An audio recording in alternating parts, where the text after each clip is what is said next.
Bonjour à tous, aujourd'hui je vais vous parler de l'optimisation de contenu, donc de tout l'aspect contenu en SEO. En bref, je vais vous montrer un peu comment trouver vos mots-clés, qu'est-ce qu'on en fait, comment optimiser une page, etc. Le but c'est vraiment de répondre à la question comment est-ce qu'on se positionne sur Google grâce à l'aspect contenu, tout simplement.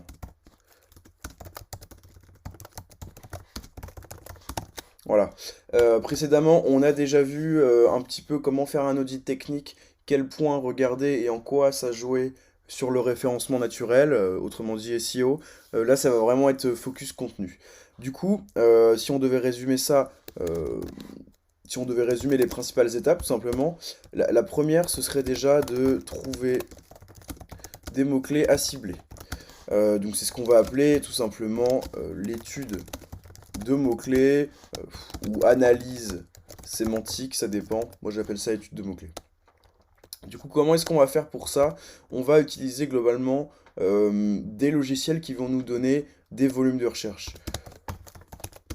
Volume de recherche, je dirais que c'est vraiment le mot-clé à retenir ici, parce que c'est ce qui va vous prouver qu'un mot est recherché ou non. Enfin, ce sont en général des estimations de volume de recherche, mais c'est ce qui va prouver la pertinence, et c'est ce qui va prouver en général, qui va justifier le fait de créer une page ou d'optimiser une page juste pour ce mot-clé-là. Euh, du coup, globalement, quels sont les outils qu'on peut utiliser? On va avoir évidemment SEMrush qui est un outil phare dans le SEO, un outil tout en un, pardon, qui permet notamment du coup de trouver des volumes de recherche, etc. et qui donne aussi d'autres indicateurs comme la difficulté à se positionner, donc le keyword difficulty, qui est basé sur le netlinking des concurrents, des sites qui se positionnent déjà sur le mot-clé que vous êtes en train de regarder. Il va donner évidemment d'autres indicateurs comme le CPC, etc., qui vous permet in fine de dire si un mot-clé est intéressant pour vous ou pas. On va avoir aussi d'autres outils. On a notamment Href qui va permettre de faire ça. Donc comme SEMrush, c'est un tout en un. Par contre, on va le préciser, il n'est pas vraiment focus sur la partie contenu spécialement FR. C'est-à-dire que par exemple, SEMrush va souvent trouver des mots-clés avec du volume, là où Href n'aura pas de volume parce que ça dépend évidemment des bases de données, des datas de ces deux outils, et SEMrush sur le côté francophone a l'air plus pertinent. Mais voilà, vous avez ces deux outils-là. Après, vous pouvez vous orienter vers des outils comme Yoda Insight, qui est pas mal aussi pour le français. Euh, dans tous les cas, il y a beaucoup d'outils. Vous pouvez tout simplement taper dans Google outils, recherche de mots-clés. Vous en trouverez des dizaines, voire des centaines. Donc après, c'est à vous de faire votre choix en fonction du budget que vous avez, etc. Donc ça, c'est la première étape. Donc on va dire que en bref, là, vous avez une liste de mots-clés à cibler. Après, évidemment, il va falloir prioriser ces mots-clés-là. Donc ça, tout simplement, vous le faites en fonction des indicateurs, comme on l'a dit, volume de recherche, keyword difficulty, CPC, etc. Et aussi intention de recherche. C'est-à-dire que on va aller voir directement dans la SERP quelle est l'intention de recherche. Euh, Si là, je fais une recherche, par exemple, ça va être évident pour vous, mais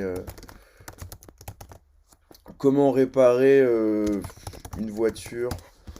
On va avoir normalement une SERP informationnelle, voilà, avec du tutoriel, avec du coup des articles, des guides, voilà, ici un article de blog aussi, c'est tout à fait logique. Par contre, si je tape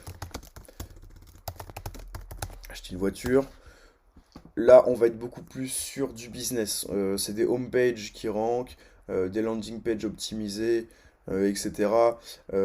Parce que l'intention de recherche derrière ça, c'est évidemment plus transactionnel, alors qu'avant c'était informationnel, on recherche de l'information, des tutos, etc. Donc ça, c'est l'intention de recherche. C'est aussi un facteur à prendre en compte dans votre priorisation des mots-clés, parce que tout simplement, on peut très bien vouloir cibler au départ les mots-clés business, donc, et qui est les mots-clés qui vous rapporteront de l'argent, des leads, qui ont par exemple une faible compétition et un fort volume. Ça, ce serait le cas parfait. Évidemment, il faut toujours que ça colle avec votre site, mais voilà. Donc voilà à peu près pour l'étude de mots-clés. Une fois que vous avez ça, vous avez une liste de mots-clés avec les top mots-clés à cibler en priorité. Et aussi, ce qu'il faut, c'est connaître vos positions sur ces mots-clés-là. Alors là, c'est pareil, SEMrush peut faire le taf, Ahref aussi, ou tout simplement faire des extracts, des exports de la Google Search Console qui vous donne vos positions, c'est carrément possible. Pourquoi je vous dis de connaître vos positions? Tout simplement car si vous décidez de créer une nouvelle page sur un mot-clé que vous avez décidé de cibler, mais qu'en réalité, une de vos pages se positionne déjà, je sais pas, dans le top 5 par exemple sur ce mot-clé-là, ça n'a aucun intérêt, c'est limite contre-productif. Il vaut mieux optimiser la page qui est déjà positionnée. Donc c'est super important d'avoir un visuel là-dessus. Si vous faites ça, déjà vous vous assurez de tout simplement avoir une vision d'ensemble qui est assez intéressante sur votre future stratégie. Aussi, j'ai oublié de préciser, mais tout simplement, l'étude de mots-clés, quand on va essayer de chercher des mots-clés, ce qu'on va faire, c'est faire le tour des activités du site, taper des mots-clés dans SEMrush ou aussi dans Google Ads. Il y a un aspect étude de mots-clés, enfin idée de mots-clés, pardon, qui est super intéressant, même pour le SEO. Et on va taper des mots comme ça en relation avec l'activité du site pour en trouver d'autres et les ajouter à la liste. Et on peut aussi regarder les mots-clés des concurrents, etc. avec des outils. Bref, je ne vais pas m'attarder sur cette partie. Je pense que vous avez saisi l'idée. Ensuite, ce qu'on va faire du coup, c'est que on va savoir quelle page créer ou optimiser, comme je l'ai dit. Donc on va mettre création slash optimisation, pour interrogation. Et une fois qu'on sait ça, une fois qu'on sait que tel mot-clé, pour tel mot-clé, on va créer une nouvelle page qu'on va optimiser à 100%. Pour tel mot-clé, on va plutôt optimiser une page existante qui se positionne déjà, par exemple dans le top 10. Ce qu'on va faire, c'est tout simplement l'optimisation de la page. Donc la création, donc soit rédiger un nouveau texte, ou soit optimiser un texte existant. On va appeler ça globalement optimisation sémantique. Et je vais mettre rédaction ou on va dire amélioration pour pas se répéter. Voilà. Du coup, ici, qu'est-ce qu'on va faire? C'est que on va essayer de tout simplement répéter le mot-clé principal. Ça, c'est vraiment la base. Attention à pas en abuser. Ça sert à rien de mettre votre mot-clé 30 fois dans un contenu de 100 mots, par exemple. C'est complètement inutile, voire contre-productif, car ça peut passer pour de la suroptimisation.